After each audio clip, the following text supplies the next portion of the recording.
하나님의 관점으로 자신과 세상을 바라보라, 그런 주제로 말씀을 전하겠습니다. 하나님의 관점으로 자신과 세상을 바라보라. 우리 사람들은 자신의 인생을 바라보고 또 세상을 바라보는 그런 자기만의 독특한 관점을 가지고 있습니다.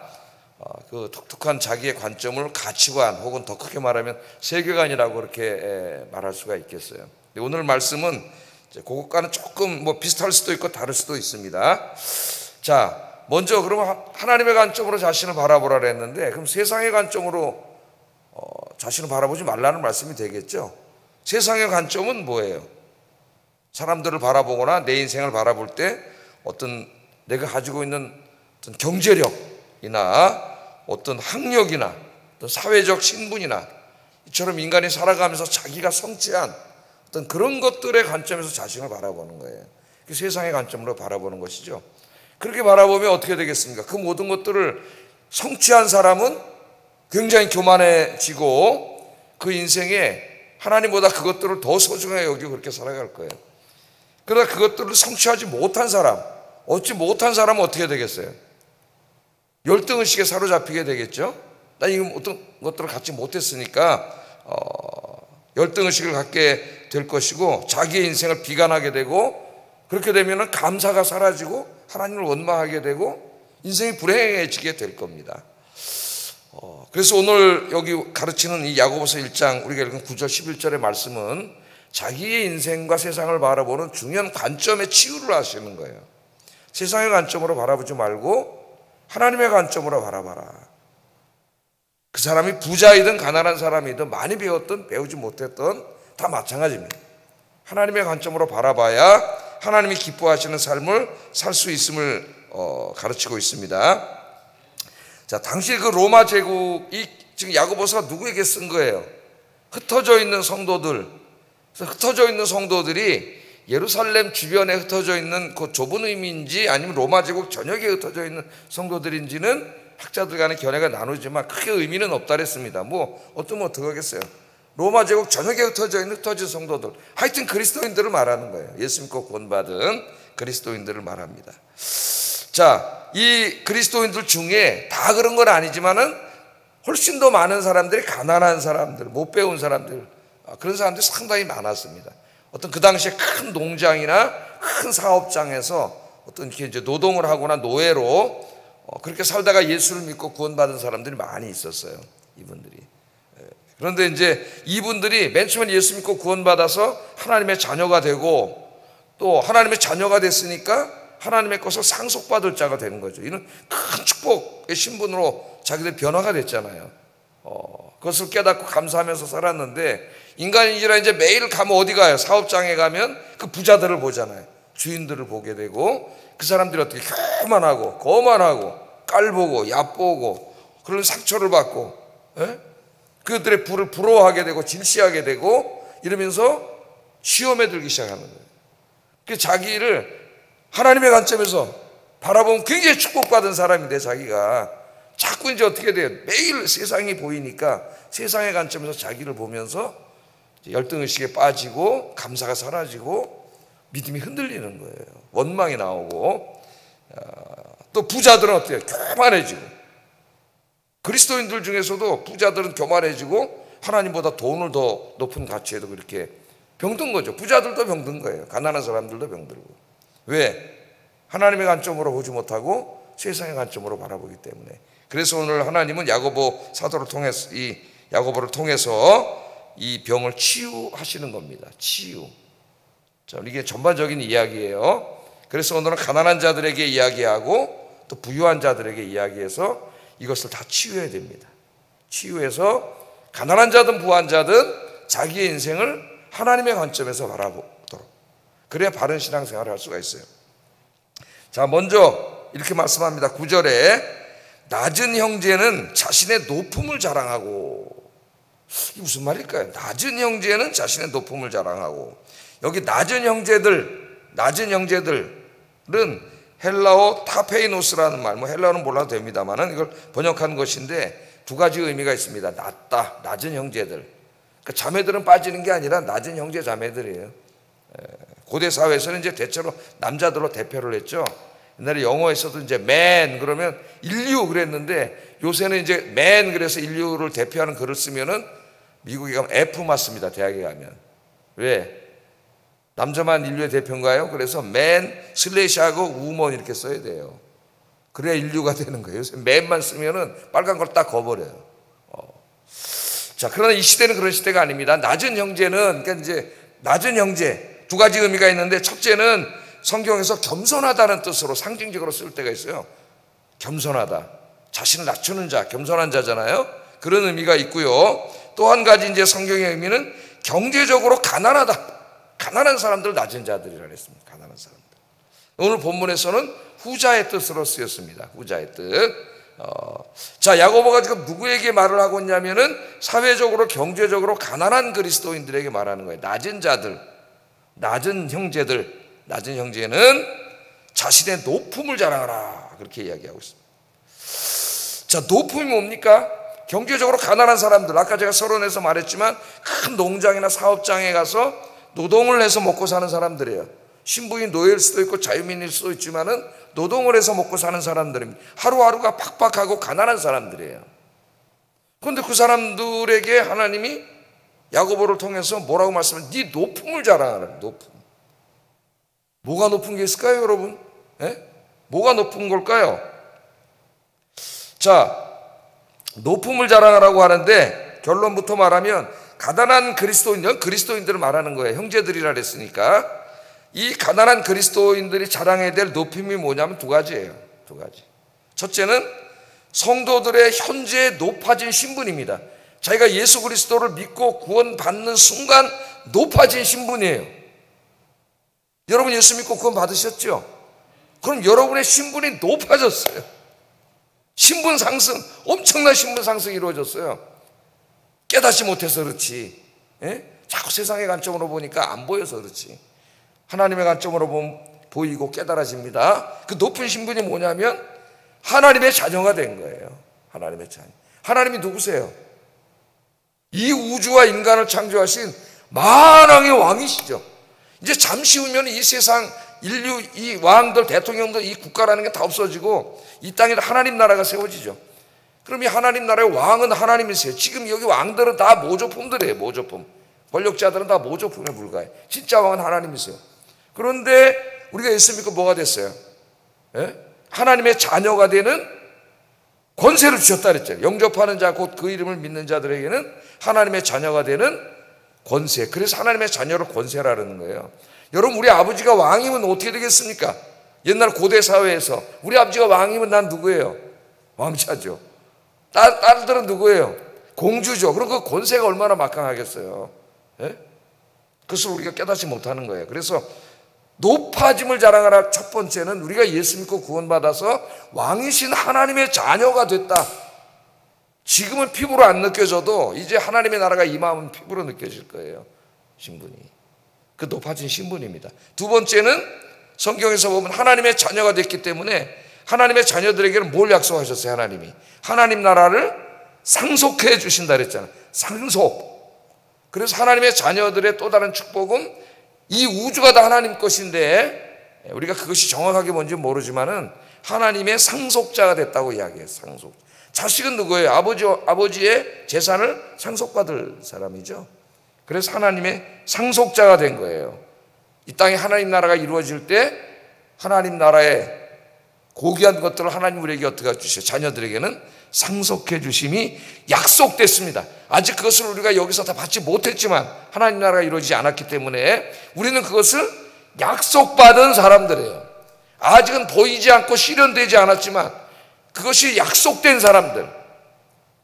그러니까 하나님의 관점에서 보면 나는 낮은 자가 아니라 누구예요? 높은 자예요. 높은 자. 그거를 자랑하라는 말은 그것을 깨닫고 자랑스럽게 여기라는 거예요. 그런데 지금 이 야고보 시대에 이 그리스도인들이 지금 어떻게 하고 있어요? 어깨가 쭉 늘어져 있고 열등의식에 빠져 있고 자신이 저 사람들보다 사회적인 신분도 낮고 배움도 없고 돈도 많이 없고 가난하고 그러니까 어떻게 돼요? 자기 비참하게 여기고 열등의식을 갖게 되고 그러고 살아가는 것이 하나님이 자기를 자녀 삼아주셨는데 상속자로 삼아주셨는데 그것들은 다 잊어먹고 그것들은 생각이 안 나. 뭐만 보여요? 세상적인 것만 보이는 거예요. 세상적인 것만. 그러니까 감사할 수가 없죠. 매일 힘들죠. 열등의식 느끼고 살아갈 거 아닙니까 여러분? 비참하게 살아가는 거예요. 근데 이게 안 보면, 또 그런 사람들은 안 보고 그냥 살면 괜찮은데 매일 밥 먹고 살려면 어떻게 돼요? 그 농장에 나가서 일을 해야 돼. 그 사업장에 나가서 일을 해야 돼. 그러니까 거만한 부자들이 보여요. 어떨 때만 인격 무시당하기도 하고. 이제 야고보서 뒤에 나옵니다. 4장 읽으면 나오는데 임금도 제때 주지도 않고, 그러니까 갑질하는 거죠. 요새 말로 하면 갑질하는 거예요. 마음의 상처를 받게 되고, 그러면서 감사가 점점 사라지고 이런 일들이 벌어지는 겁니다. 자, 이 사람들이 뭐가 잘못됐느냐 지금? 뭐가 잘못됐어요? 시험에 들어가지고 자신을 바라보는, 자신과 세상을 바라보는 관점이 병든 거예요. 관점이 하나님의 관점으로 바라보지 못하고 세상적인 기준의 관점으로 자신을 바라보니까 자신의 그 지금 낮은 것만 보이는 거예요. 이 세상에 사는 동안에. 그래서 시험에 들었습니다. 이게 마귀의 시험에 든 겁니다. 열등의식이나 낮은 자존감은 병든 마음이에요. 성령이 주시는 마음이 아니에요. 그건 사탄이 주는 마음이에요. 여러분들은 고귀한 분입니다. 하나님께서 외아들까지 희생하셔서, 여러분 얼마나 사랑하셨으면 외아들까지 희생하셔서 여러분들을 구원하시고 하나님의 자녀 삼아주시고 왕자와 공주 삼아주신 하나님의 이 부요함을 상속해 주실 여러분들은 귀한 하나님의 자녀인 줄로 믿습니다. 오늘부터 기도하시면서 자신을 이렇게 하나님의 관점, 믿음의 관점에서 바라볼 수 있기를 주의 이름으로 축복합니다. 그러나 불행하게도 야고보 시대에 이 그리스도인들이 예수 믿고 구원받아서 이 엄청난 축복을 받은 사람인 걸 망각했어요. 그러니까 뭐만 보여요? 세상만 보여. 세상 사람들이 소중하게 여기는 것만 보여요. 학문이나 뭐 공부한 거, 뭐 돈 많은 거, 집 크게 사는 거, 뭐 이런 것만 보이는 거예요. 그러니까 그냥 시험에 들어가서 자기가 비참하게 보이는 거예요. 이 큰 복을 받은 사람이. 그래 하나님의 마음이 얼마나 답답하고 안타깝겠습니까 여러분? 그래서 오늘 말씀하시는 겁니다. 낮은 자들, 가난한 여러분은 그렇게 낮은 자가 아닙니다 그 말이죠. 지금 제가 설교하는 것처럼 여러분은 높은 자입니다. 왕이신 하나님의 자녀니까 그보다 높은 자가 어디 있어요 여러분? 높은 자입니다. 그걸 깨달으시고 이제부터 이 높음을 자랑하세요. 그 말은 높음을 자랑스럽게 여기고 사세요. 어깨 축 너뜨리지 말고 어깨 쭉 펴고 그렇게 사시기를 주의 이름으로 축복합니다. 이 사도 바울 선생이 예수 믿고 구원받은 다음에 이제 사도가 됐잖아요. 그때 이제 그 사도 바울에게 일어난 변화 중에 제일 중요한 변화가 뭐냐면 관점의 변화예요. 관점.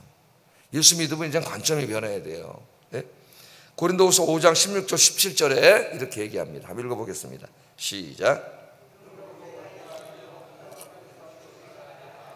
비록 우리가 그리스도도 육신을 따라 알았으나 이제부터는 그같이 알지 아니하노라. 그런즉 누구든지 그리스도 안에 있으면 새로운 피조물이라. 이전 것은 지나갔으니 보라 새 것이 되었도다. 그 유명한 말씀이죠.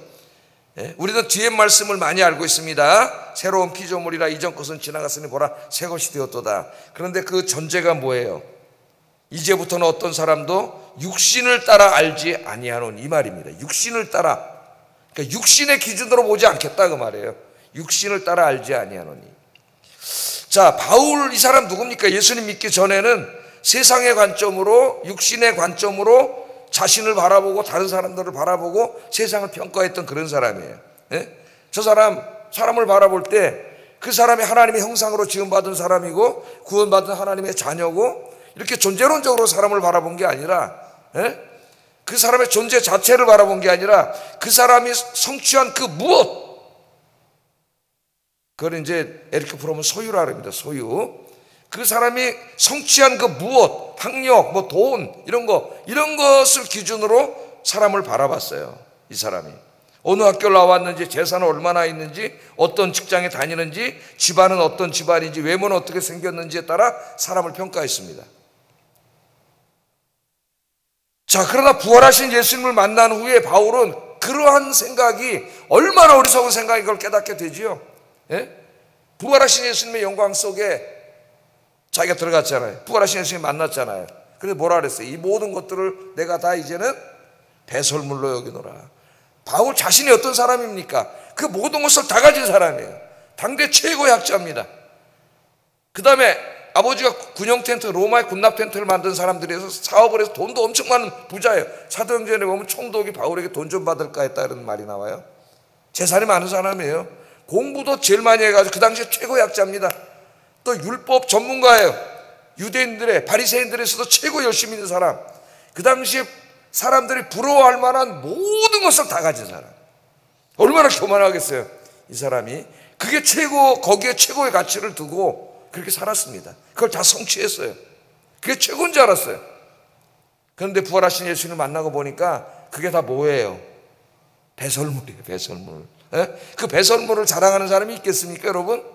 야, 부활하신 예수님 만나고 천국의 영광을 보기 전까지는 인간들이 성취한 그게 대단한 건 줄 알았는데, 천국의 영광, 부활의 영광, 주님을 만나고 나니까 이게 다 배설물. 그래서 이 모든 것을 다 내가 뭐로 여긴다 그랬어요? 배설물로 여기노라. 아멘. 그냥 한 말이 아닙니다, 여러분. 깨달은 거예요. 하나님의 관점에서 보니까 인간이 성취한 이 모든 것들 다 배설물과 같은 것들이에요. 그래서 이제 바울이 뭐라 그래? 내가 이제부터는 사람들을 바라볼 때 육신의 관점에서 바라보지 않겠다. 그 사람이 무엇을 성취한 것, 얼마나 얻은 것, 많이 공부한 것, 많이 번 것, 그런 걸로 사람을 바라보지 않겠다 그 말입니다. 육신의 관점에서 바라보지 않겠다. 이제는 바울은 어떻게 관점에서 하나님의 관점에서 바라봐요. 저 사람이 예수 믿는 사람인가? 예수 믿고 구원받은 사람인가? 예수 믿고 하나님의 자녀가 된 사람인가? 하나님의 상속자가 된 사람인가? 그 관점에서 보겠다는 거예요. 어떤 사람이 아무리 돈이 많고 많이 배우고 권력이 있다 할지라도 예수 믿지 않는 사람은 하나님의 관점에서 보면 낮은 사람이죠. 불쌍한 사람. 아무리 가난하고 노예 생활을 지금 하고 있다 할지라도 저 사람이 예수 믿고 구원받은 사람이라면 그 사람은 하나님의 자녀가 된, 하나님의 상속자가 된 사람이기 때문에 높은 사람으로 보겠다는 거예요. 그러면서 예수님이 얘기하잖아요. 예수님도 옛날에는 자기가 육신의 관점에서 바라봤을 때는 로마인들에게 처형당한 죄수로 보였지만은 하나님의 관점에서 바라보니까 그분이 누구예요? 우리의 모든 죄를 짊어지시고 죽으신 하나님의 아들 어린 양이라는 걸 깨달았다는 거 아닙니까? 그래서 여러분, 오늘부터 중요한 게 뭐냐? 내 인생 자체, 또 내 인생에 벌어지는 일들, 내 형편, 이런 것들이 중요한 게 아니라 더 중요한 거는 그것들을 바라보는 관점이 어떤 것이냐가 중요해요. 이 관점의 치유입니다. 오늘 하나님의 치유가, 이 치유를 받아야 되는데, 여러분 오늘부터 이제 세상의 관점으로 여러분 자신을 바라보지 말고 이처럼 하나님의 관점, 믿음의 관점으로 여러분들 바라보시기를 주의 이름으로 축복합니다. 그러면 감사가 넘쳐. 감사. 어깨가 축 늘어졌다 쫙 펴져요. 열등의식이 싹 사라져요. 그 돈과 부, 그 학문을 자랑하는, 지식을 자랑하는 그 사람들 불쌍히 여겨져요. 불쌍히 여겨져요. 저 배설물 같은 걸 가지고 자랑을 하니까 얼마나 불쌍히 여겨지겠어요, 여러분. 그래서 오늘 하나님 말씀하시기를 낮은 자들이여 어깨 펴라. 니네들이 누군지를 알아야지. 하나님의 관점에서 바라봐야지. 자기네 인생을. 높은 자야, 높은 자. 예수 믿는 사람은 그 높은 자를 자랑스럽게 여기고 행복하게 살아라고 말씀해요. 행복하게 살아. 어깨 피고 그렇게 살길 주의 이름으로 축복합니다. 오늘부터 고린도후서 6장 8절 10절 한번 읽어보겠습니다. 시작. 죽은 자 같으나 보라 우리가 살아있고 징계를 받은 자 같으나 죽임을 당하지 아니하고 근심하는 자 같으나 항상 기뻐하고 가난한 자 같으나 많은 사람을 부유하게 하고 아무것도 없는 자 같으나 모든 것을 가진 자로다. 아멘. 앞에 있는 건 뭐예요? 세상의 관점으로 바라본 자기예요. 뒤에 있는 말씀은 하나님의 관점으로 바라본 자기예요. 여러분. 내가 누군지를 아세요. 이제 하나님이 엄청난 축복을 주시고 자녀로 입양해 주시고 이제 하나님의 부유함을 다 상속해 주실 건데 잠시 잠깐 오면 그걸 모르고 그냥 눈에 보이는 맨날 저 세상만 바라보고 사니 얼마나 하나님이 안타까워요. 우리 아빠이신 하나님이. 그러니까 낮은 자들이여 네 높음을 자라. 높음을 자라. 이번에는 부자들에게 경고합니다. 부자들에게. 부자들도 역시 치유돼서 올바른 관점으로 자신을 바라봐야 돼요. 올바른 관점. 10절 한번 읽어보겠습니다. 시작. 이는 그가 풀의 꽃과 같이 지나감이라. 해가 돋고 뜨거운 바람이 불어 풀을 말리면 꽃이 떨어져 그 모양의 아름다움이 없어지나니 부한 자도 그 행하는 일에 이와 같이 쇠잔하리라. 아멘. 부한 자는 누구냐? 모든 부자들입니다. 부자들. 아까 여기저기 가난한 자들은 뭐라고 불렀어요? 낮은 자들에게는 형제들이라 불렀잖아요. 형제들. 그죠? 낮은 형제 그렇게 불렀죠? 근데 부자들을 부를 때는 어떻게 불렀어요? 그냥 부한 자는 그랬습니다. 부한 자는. 그래서 이제 이 야고보서 해석하는 주석가들이 어떤 사람은 부한 자, 여기 형제들이란 말을 안 붙였으니까 안 믿는 부자들을 말하는 거다. 그래서 안 믿는 부자들. 어떤 사람들은 문맥에서 읽으면은 믿는 부자들을 말하는 거다. 이렇게 주석이 나뉘어 있는데 나눌 필요가 없이 여기 모든 부자들이에요. 그냥 특정하지 않았잖아요. 그러니까 믿는 부자든 안 믿는 부자든 그 돈을 최고의 가치로 여기고 사는 사람은 교회 다니는 사람이나 안 믿는 사람들은 똑같다 이 말이에요. 똑같다. 그래서 모든 부자들이에요.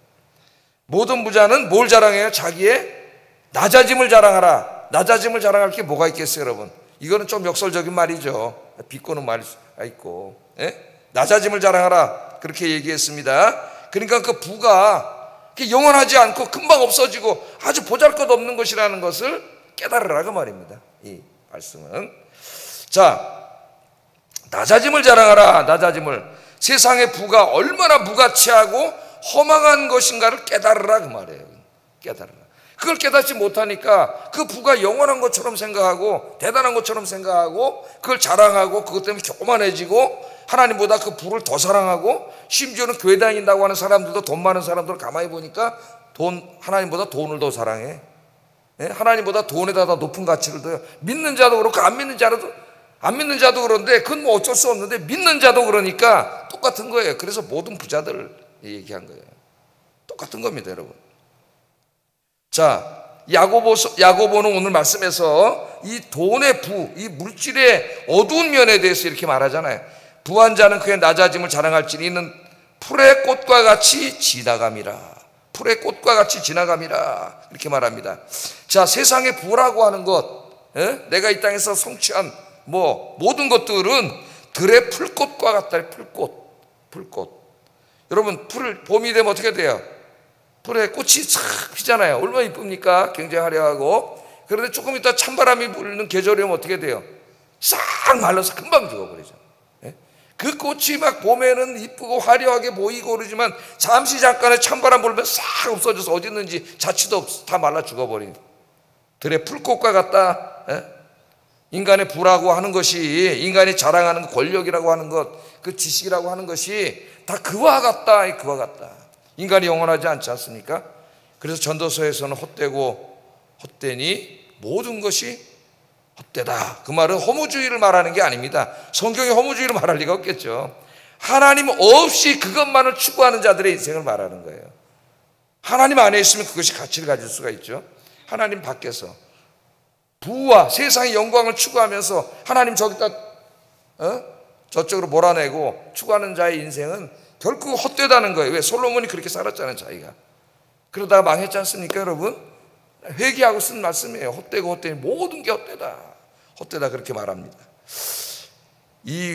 우리 집 저울로 가다 보면은 저 서강대학교 그 길에 목련거리가 있잖아요, 여러분. 그죠? 목련나무를 쫙 심어놨습니다, 거기다가.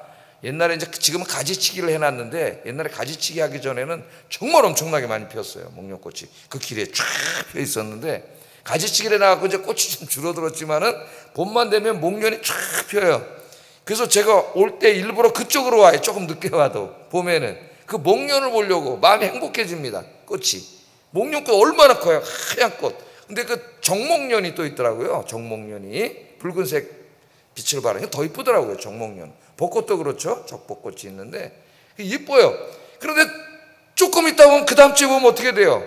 이 이쁜 꽃이 금방 시들어가지고 땅에 탁 떨어진 거 보면은 그 목련은 필 때는 너무 이쁜데 시들을 때는 그냥 너무 그거죠. 동백꽃은 어때요? 시들기 전에 탁 떨어지잖아요, 그냥. 떨어진 꽃이 보면 이거 왜 떨어졌지? 동백꽃은 카톨릭에서는 순교예요. 꽃말이 순교. 근데 목련은 그렇게 떨어지지 않아요. 그 안에서 다 시들어가지고 그 이쁜 꽃이 세잔해져가지고 그러고 떨어져. 세상의 부가 그와 같다 이 말입니다. 지금 들의 풀꽃과 같다. 그와 같다는 거예요. 그와 같다. 우리의 젊음도 우리의 건강도 세상의 부도 다 그와 같은 허망한 것들이다. 그러니 그걸 자랑하지 말라는 거예요. 하나님보다 돈을 더 사랑하는 그런 부자들의 인생이 이와 같다. 잠시 잠깐 오면 늙고 병들고 인간은 다 죽게 됩니다. 하나도 가져갈 수 없어요. 예? 그래서 그 애플을 창시한 그 누굽니까? 사람이 생각이 안 나는데, 예? 스필버그인가? 뭐라 그랬어요? 죽을 때 마지막 자서전에서 그 만년필, 자기가 사랑하는 만년필로 글씨를 맨날 썼는데, 글을 썼는데, 야, 정말 이 만년필 하나도 못 가져가는구나. 마지막 그랬다 그래요. 그 엄청난 수천억의 재산을 가진 사람이 죽을 때 아무것도 못 가져가. 자기가 맨날 갖고 다니던 만년필 한 자리도 못 가져가요. 예?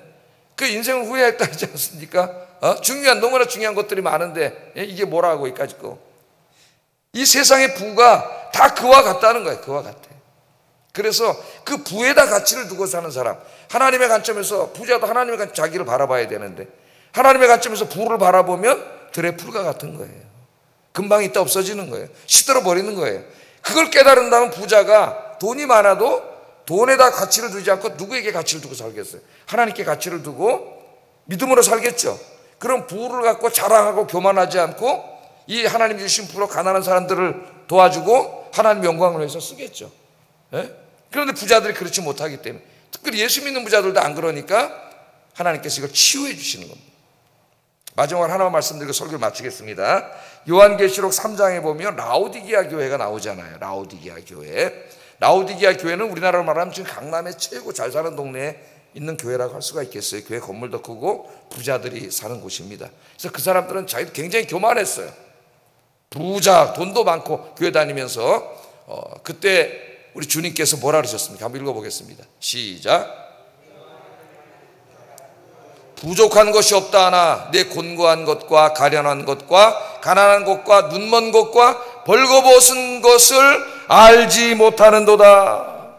부자입니다, 여러분. 엄청나게 큰 집에 살아요. 교회도 엄청나게 잘 지어놨어요. 크게. 예? 이런 사람들이 모이는 곳이에요. 와, 우리는 부족함이 없어. 우리는 부자야. 하나님 뭐라 그래요? 네 눈에, 저기 더 읽어보면은 네 눈에 안약을 바르라. 네가 눈이 멀었다는 거야. 너 부자 아니야. 네 눈에 안약을 바르고 네 꼴을 봐라. 그러면 꼴을 보면 어떻게 됐다고요? 가난하고 벌거벗고. 왜 그걸 모르느냐? 부자다. 부를 자랑하는 건 세상의 관점이에요. 세상의 관점으로는 부자 맞아요. 그런데 그들은 하나님보다 돈을 더 사랑하는 사람들이에요. 자기만을 위해서 돈을 벌고 쓰는 사람들이에요. 하나님 우리 한게 없어. 하나님 뭐라 그래? 너는 가난한 자야. 가난. 부유자 막 밍크 옷을 입고 막 몇 천만 원짜리 옷을 입고 몇 백만 원짜리 옷을 입고 돌아다니는데 너는 실제로는 벌거벗은 자다. 하나님 이렇게 말씀하시잖아요. 누구 앞에 부자가 되겠어요? 돼야 되겠습니까, 여러분? 하나님 앞에 부자가 되시기를 주의 이름으로 축복합니다. 주님을 위해서 쓰고 가난한 자들 나눠주고 주님의 영광을 위해 쓸 때 그 돈은 어떻게 돼요? 하나님 나라에 저축된다 그랬잖아요, 우리 예수님이. 그래서 하나님 앞에 부자가 돼야 된다. 하나님 앞에 부자가. 그래서 우리는 오늘 중요한 거는 내가 부자든 가난하든 그게 중요한 게 아니라 내가 예수 믿고 구원받은 이후에 이 모든 것을 하나님의 관점에서 바라보는 게 중요하다. 그래서 뭐가 치유돼야 돼요?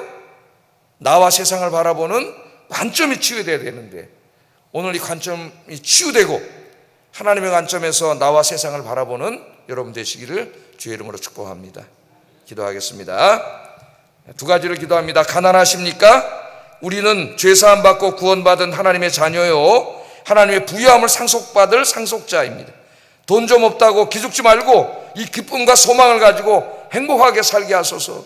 두 번째, 부자입니까? 돈에 소망 두지 말고 돈 자랑하지 말고 하나님께 소망 두고 하나님을 자랑하며 하나님께서 주신 것들 하나님의 일에, 가난한 이웃을 돕는 일에 다 사용하게 하소서. 하나님 앞에 부자가 되게 하소서. 기도하겠습니다. 사랑가는